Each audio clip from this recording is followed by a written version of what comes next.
Hi, submarine friends.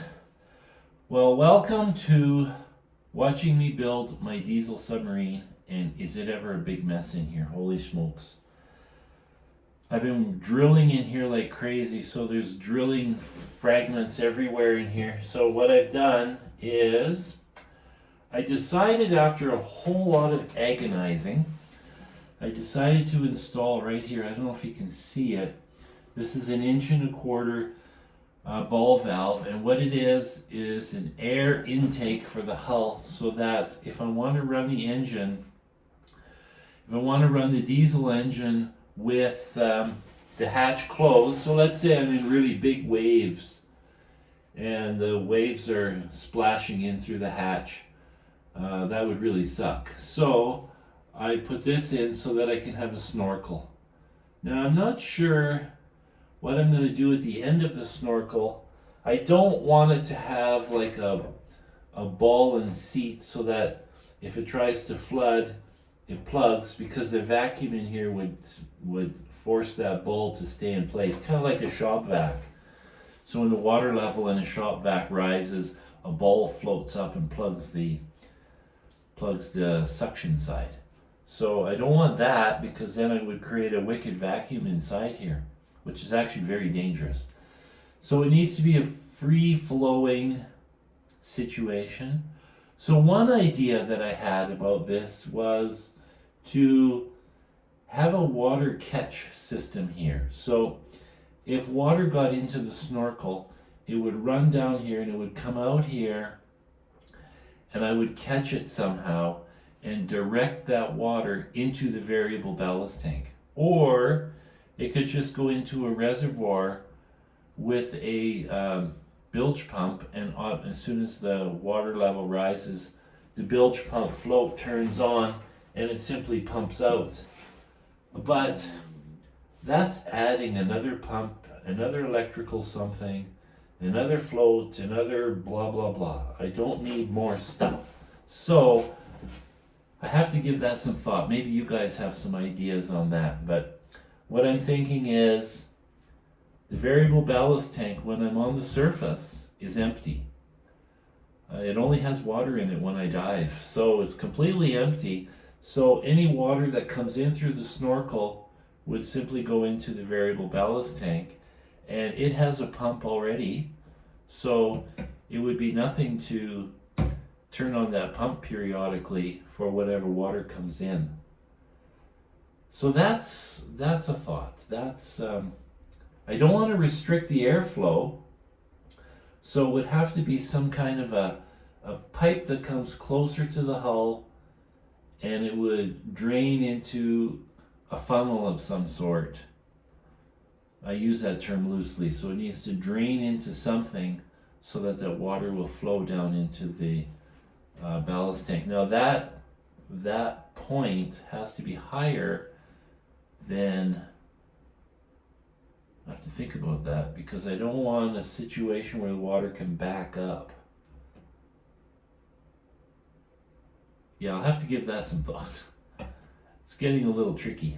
Or, I could just keep it really super simple and just hang a 20-liter pail off of that, and every time a gulp of water hits that snorkel, it just falls into the 20-liter pail of water, into the 20-liter pail.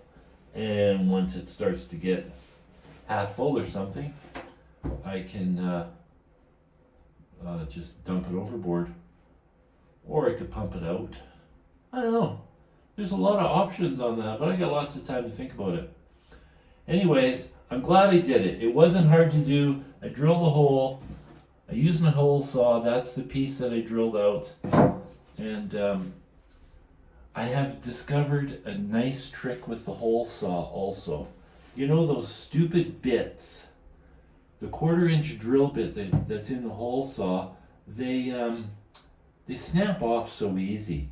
So what I do now is, if I don't use a guide plate with a hole drilled in it, that's one trick. You just tack it to the hull and then use that as your guide. But if you need the guide pin, what I do now, I just drill a 1/4 inch hole, and then I put a 1/4 inch bolt with the head cut off in place of the drill bit in the hole saw. And that bolt acts as the guide. And that steel, that's just carbon steel, it's soft, so it doesn't just snap off. The drill bits are so brittle, they just snap off. So anyways, that's what I've been doing, and it's worked really well.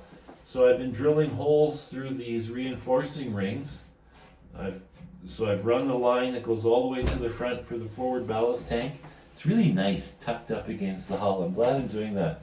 It takes quite a bit of effort to drill these. I mean, I don't see one here right now, but these rings right here are 5/8 thick, so that's a bit of a grunt to drill through by hand. But anyways, I'm getting it. I only have one left to go. My battery was dead, so I'm charging the battery right now. And that's for this line to go to the back ballast tank. So, the other thing I did today is I welded in my bushings so my hydraulic fittings can bolt or can thread in so the hydraulic fluid goes through the hull. And another thing I discovered, I cannot believe this. When I tested the submarine in the lake, at the end of the test I had no reverse, which wasn't a big deal. I just paddled myself to shore. I was really close to shore. And so today I was routing the hydraulic lines to the hydraulic valve just to test fit it all. So they're in there, and it also stops dirt from going in. But I found a ball bearing inside the hydraulic fitting that feeds reverse oil. So I don't know where that ball bearing came from. It didn't come from the valve. So it must have, like my hydraulic fittings, I just have a whole bunch of fittings in a can, a big steel can. So a bearing must have fallen in there, a ball, just the ball, must have got in that fitting, and I installed it with that stupid ball in there. So talk about an oil restrictor, holy cow. So now I have to completely rethink my hydraulic drive because it may perform a lot better now with that stupid ball missing. Because the return oil has to go past that ball as well. So it's on the reverse side, but the oil returns through that port. So that's a huge restriction. So this is going to be interesting to start retesting this. Isn't that bizarre though? Anyways, I'm pretty pooped from all this drilling, so I think I'm going to call it a day. Ciao.